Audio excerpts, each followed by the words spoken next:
I'm going to take, that we're waiting for Ms. Turnbull from Clark County on that one. So we'll wait on that. I have a review hearing with Ms. Call, who I see online. This is number 2 on our docket, 17-300-46408. Do I have Curtis Hart and Catherine Hart? Yes. Okay. Good morning, folks. Let me just jump into the digital file here.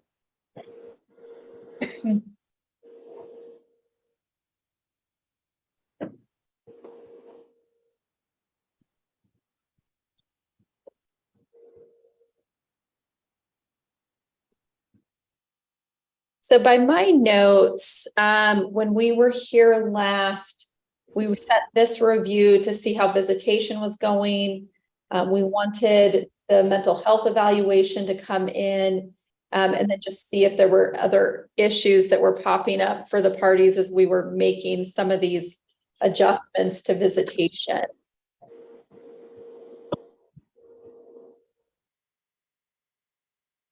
Yes. Go ahead, Mr. Hart. The visitation seems to be going well. Eric has had a little bit of attitude. We have him signed up for counseling. He had his intake last week or this week. He had his intake last week. The counseling sessions are supposed to be via Zoom, and so I'm just waiting for the counselor scheduler to call to make that appointment. Okay. And then I did get the mental health evaluation that was filed. Ms. Call, did you receive that also? I did, yes. Okay, and it looks like we're fully compliant there. I don't have any concerns. Ms. Call, what's your position on compliance with that? I have no concerns around compliance. I wanted to address a couple other things that were in my recommendations if we have a chance, Your Honor. But I mean, in terms of compliance, I think everybody's doing really, really well. Okay, so Mr. Hart, I'll find that you are compliant with the mental health evaluation component that we were to review. And I'll turn it over, Ms. Call first. Ms. Hart, I will come to you for input as well. But Ms. Call, go ahead. One of the concerns that I bring up in the report is regarding the fact that kiddo actually does in fact live with his grandparents across the street at this point in time. And grandma is being tested for, or is in the process of being tested for Alzheimer's. And there have been a number of reported falls and some issues with memory.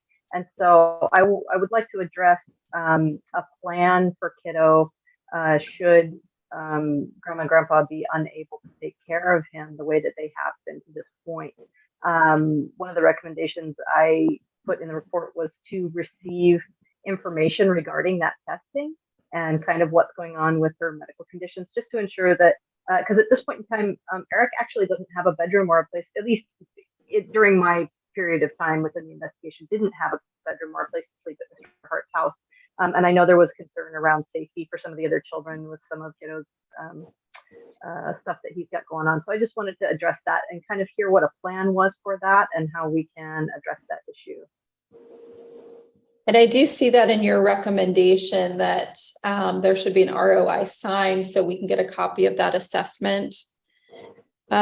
Mr. Hart, first I'll hear from you on that. Do you have any objection to that? I think the court understands Ms. Call's position and certainly is inclined to require that. What's your position? I mean, my position is whatever the court orders is what it is. My mom's falls, like most of the falling is just because of stuff being on the ground. Mm-hmm. So I mean, like that's mainly it. It's just like a rug in the wrong spot. She tripped on a transition at one point. But and I don't want to get too deep into her medical conditions, except to just ask you, has she had that assessment yet, or is that still upcoming for I think she did. I know that like she hasn't been to the doctor for that in a while, so I'm not positive. Okay. And Ms. But Hart, I know that she agreed. I know she agreed to sign it. So okay. Ms. Hart? Any input on that issue? I assume you probably are in favor of that. Yeah, that's fine. Okay. So yes, Mr. Hart, I am going to ask that, because that is where where kiddo is living, that you work with your mom to get that ROI signed. So Ms. Call can review that information so that we can make sure the best safety plan is in place. Yeah. Okay. Go ahead, Ms. Call. Well, I just was curious, Mr. Hart, if there was a plan for it. Will Eric be moving back with you? Is the plan at this point in time that he stay at Grandma and Grandpa's house, or has there been a conversation around that yet? That's always been the plan. If there's any type of issue with him staying over there, he can come here. We have 2 spare rooms here that, like I forgot to show you the basement, but we have a basement with plenty of room down there. And then we have a toy room that is my youngest son's toy room, but that it is very easily changed into a full bedroom at any point. It just needs a bed rather than a day bed in there. So. Okay. Like at any time when Eric needs to come here, when and if he does need to come here, like would just take a day to switch over a room to be completely like for him. We've already talked about that. So. Okay, thank you. I also want to acknowledge, Your Honor, that Ms. Hart shared with me that Mr. Hart and Ms. Hart, pardon me, have been doing a really great job of communicating with one another and getting on very well and scheduling visits. They're communicating really well over our family wizard. Ms. Hart's uploading all the documents she needs to be doing. Assessments are getting done. I think this is a really positive move forward for everybody involved.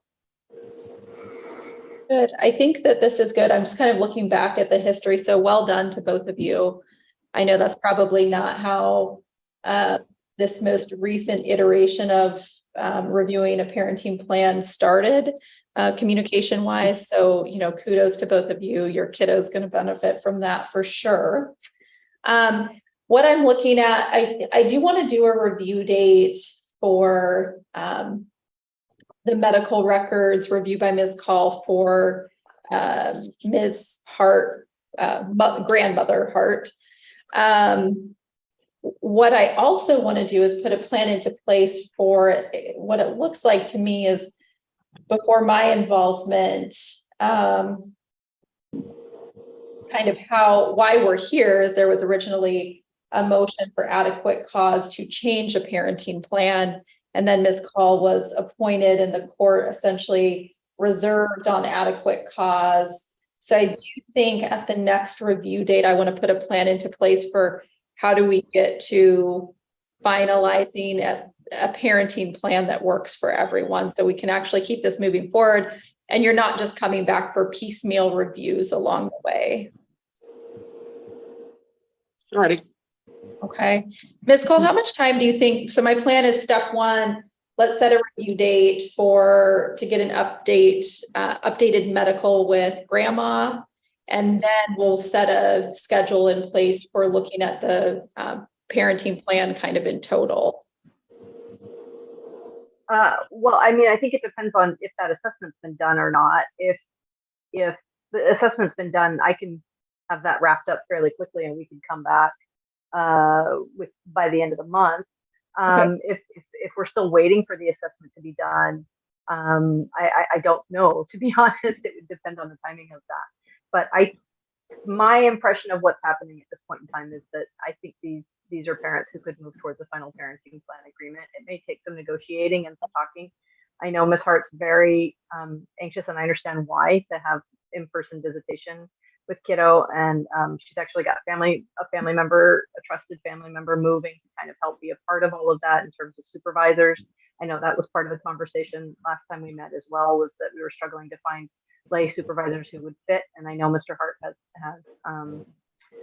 come to an agreement about who those people could be.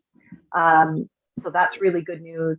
I would like to ensure as we move towards that final parenting plan that we really are honoring a schedule that is most beneficial to Eric in terms of transitions, especially with his latest diagnosis and his mental health assessment, that we really honor a slow process that prevents him from having too much change too quickly. And so while I know there's a lot of anxiousness around wanting those visits and wanting to be close and have overnights and all of those, I would really like to see the parents come to an agreement about what that step-by-step process looks like in terms of making sure Eric is safe through all of that. So for that purpose, I mean, I think if we're able to address what's going on with Grandma Hart by the end of the month, I would imagine that by the end of September, we could come to a final parenting plan agreement, if not sooner. Okay.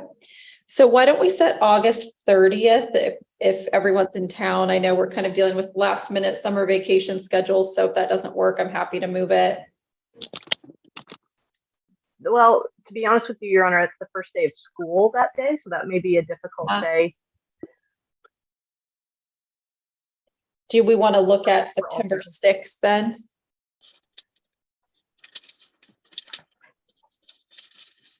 That works for me, Your Honor. Ms. Hart, does that work for you? Yes, that should be fine. And Mr. Hart? Yeah, that should be fine.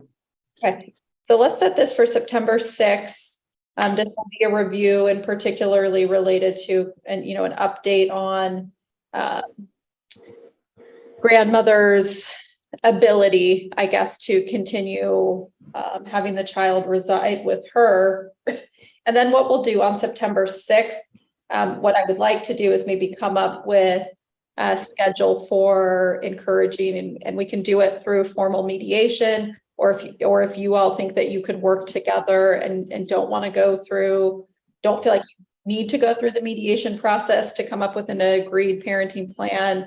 And when I say agreed, I mean, my thought is, it sounds as if there might be key points you agree on, and then maybe little things you want the court to decide, and that's fine.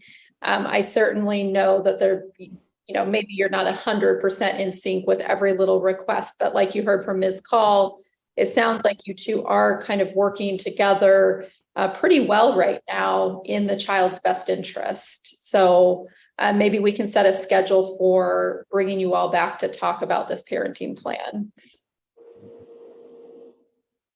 Okay. Okay. Any questions, thoughts, timelines from the parties? Go ahead, Ms. Hart. Yep. During last court date, we were talking about starting the supervised visits. Mm-hmm. And between Mr. Hart and Ms. Call, I think we were all in agreement that the supervised visits would be starting here fairly quickly. And I believe that Mr. Hart and I had agreed that once Eric has his initial counseling session, that we should start the supervised visits. My mom has flown into town. She flew in yesterday so that she could be there for those visits. And I spoke with Ms. Call and Mr. Hart about maybe being able to do twice a week while mom's here to start those visits because, well, my mom's here to help with that. And how long is your mom in town? Until the 24th of this month. Until August 24th? Yes. And when did counseling start? I did not write that date down for kiddo. It hasn't actually started yet. We just got his intake, and I'm waiting for the scheduler to give me a call. But I can call him today and find out what's up with that. Okay. And this is the grandparent that kiddo visited recently, yeah. Correct? Yeah, that's correct. Okay. Ms. Call, what's your input on twice a week supervised visitation while this grandmother's in town? I'm in support of that, but I very much agree with Mr. Hart that kiddo should be in counseling actively before that begins. And I understand we've got a time frame with grandma, but I also know Mr. Hart put forth some names of people who he trusted to be a part of that visitation plan as well. And I think that's a fair request, that we make sure that Eric has adequate counseling happening, and that we have people that both parents feel comfortable with that are able to supervise those visits. I also think starting out with a shorter visit to begin with would be really important, because we've had these 30-minute digital visits that have gone very, very well.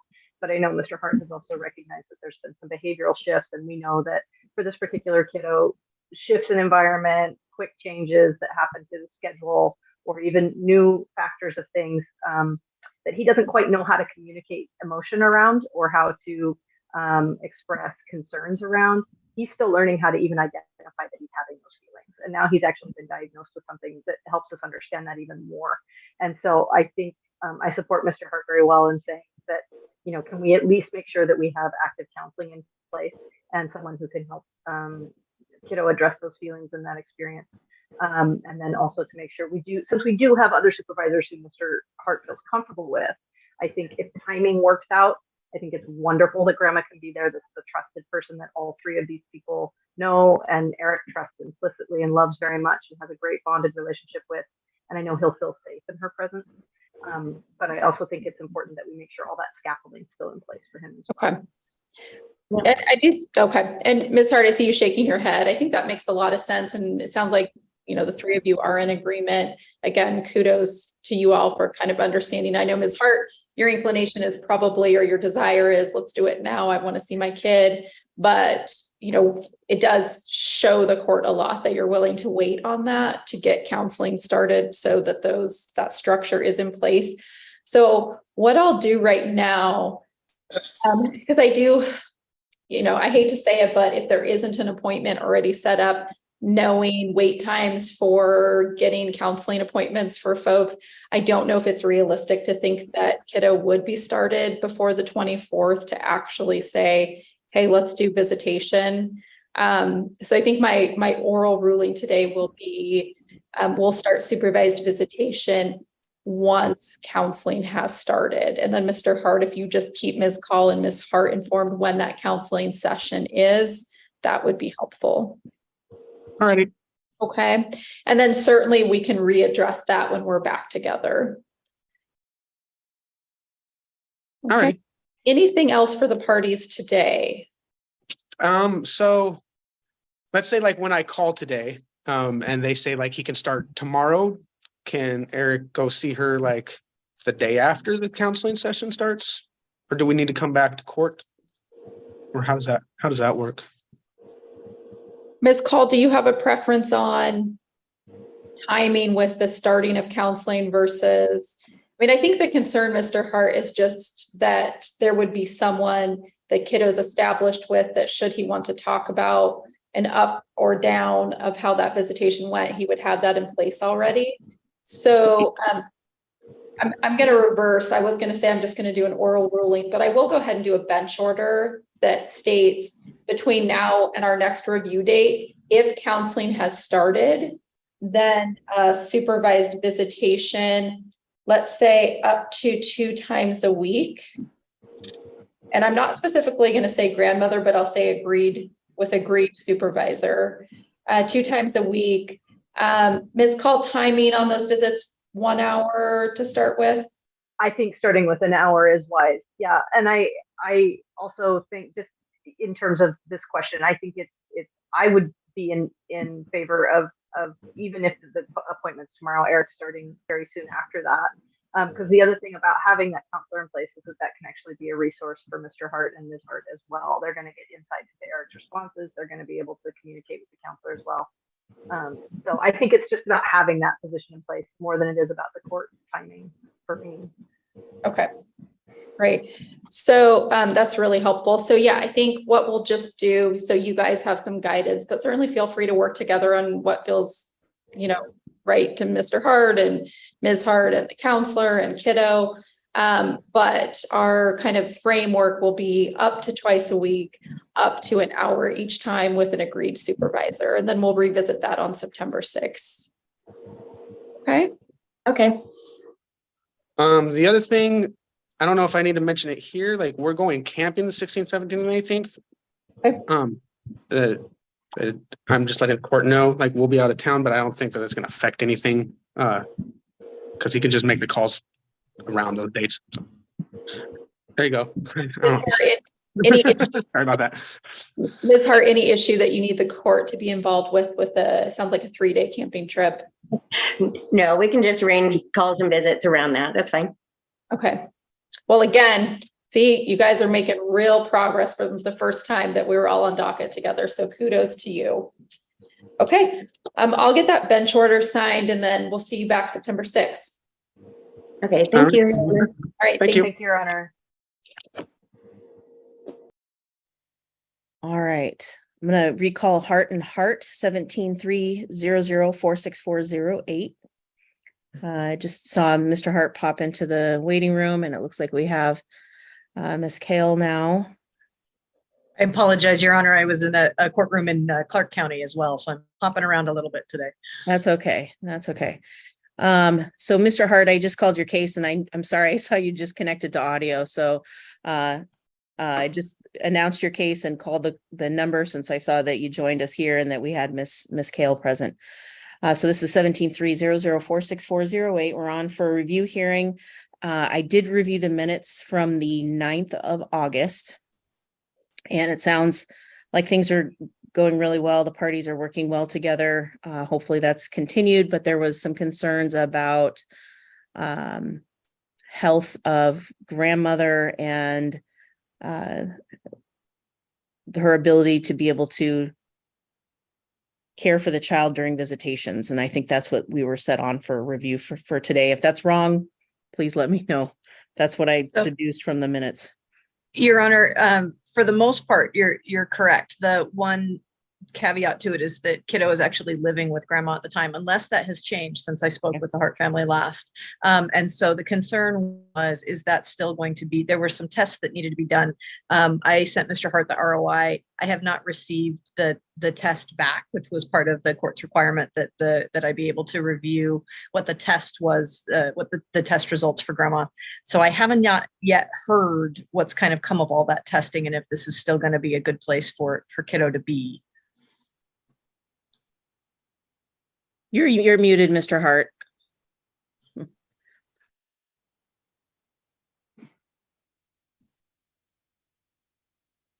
Here, I'll ask you to unmute. Sometimes that helps. Unmute. There it is. There you Okay. go. All right.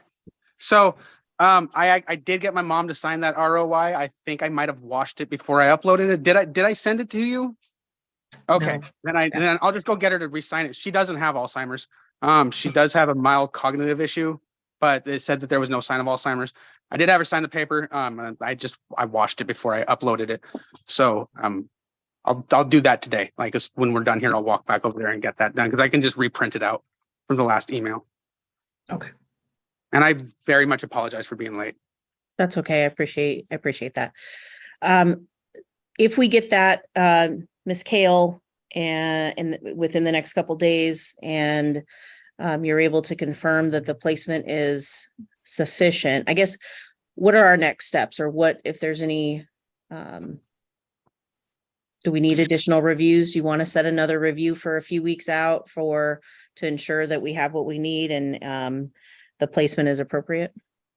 That's my final concern in this matter. These two parents have done an absolutely wonderful job of working together, and Eric's seems to be doing very, very well, going back and forth between them. So for me in my position within this case, I think making sure that grandma can still caretake the way that it seems good for everybody involved. And really, I mean, ultimately that's going to come down to Mr. Hart and his family feeling like that's still a good fit. The last piece of the puzzle is just, should grandma not be able to be a good place for kiddo to be? Is there a space in Mr. Hart's home for Eric to be permanently when he's not in visitation with mom? And I believe those overnight visits are on their way. They're just around the corner, I think. Is that true, Ms. Hart? I think we're getting there timing wise. Yeah. Mr. Hart and I have talked, and we're thinking the beginning of October to switch to the unsupervised. So like through September, we'll continue doing the daytime supervised with my friend Melissa. And then beginning of October, switch to daytime weekend visits with me. And then starting November, go ahead and start the overnight, which Eric is just more than excited about. So yeah. And I've actually visited with Grandma Hart in person a couple times now, and she seems like she's doing really well to me. So at least from my viewpoint, it doesn't seem like there's any issues or concerns there as far as Eric staying there at this time. All right. Your Honor, if the family feels like the situation is safe and good for Eric and people feel like we're on a healthy track, I don't know that we need another review. I think these two parents are doing a really wonderful job together. And I think that what's going on is really positive. Eric's in mental health treatment. Parents are doing all this great communication. I'm comfortable if you're comfortable, I think is what I'm saying. Okay, would you still want the ROI to be completed though? I would like to see the test. Yeah, I would Okay. like to see yeah. All right, well, I in reading the minutes, and I saw some notes from Commissioner Carmi. She was just more than impressed by how well the parties have been able to kind of work together, figure out a plan, put the child in front of everybody else's needs and wants. And that's amazing to hear. We don't see that as often as we'd like. So I really appreciate that. So I want to commend both parties for that. And Mr. Hart, if you're willing to get that ROI done and over to Ms. Kale, I'm fine not setting a further review if both parties are comfortable with the plan that you have moving forward. Obviously, you can always return if something were to pop up, but if you don't, I'm fine not setting one. Okay. Yeah, Your I'll Honor. go back and get that done today. Ms. Hart. I have a question. So Sure. Mr. Hart and I have been working together on getting a parenting plan together. And I turned it over to him yesterday for his final review of it and hopefully signatures. But what do we do about that? Do we just go ahead and turn all that stuff in and then get another court date, or should we set a review for that final parenting plan today? If you have a final parenting plan that you're both agreed to, you both think this is the best final parenting plan, you can just submit that what they call ex parte, meaning you don't need to do it with a court date. And then a judicial officer would just review it and sign off on that. And then the clerk would let you know that it's been signed and you can get a copy of it. So you can do that without having to come back to court. Awesome. Okay. All right. All right. Well, I'm glad to hear everything as well. Best of luck to both of you. I will not set another review and look forward to getting that final plan entered. Thank you very I much. will Right. file a motion for discharge as well, Your Honor, and congratulations to the Hearts. All right. Oh, Thank thank you very much. Good luck. Your Honor.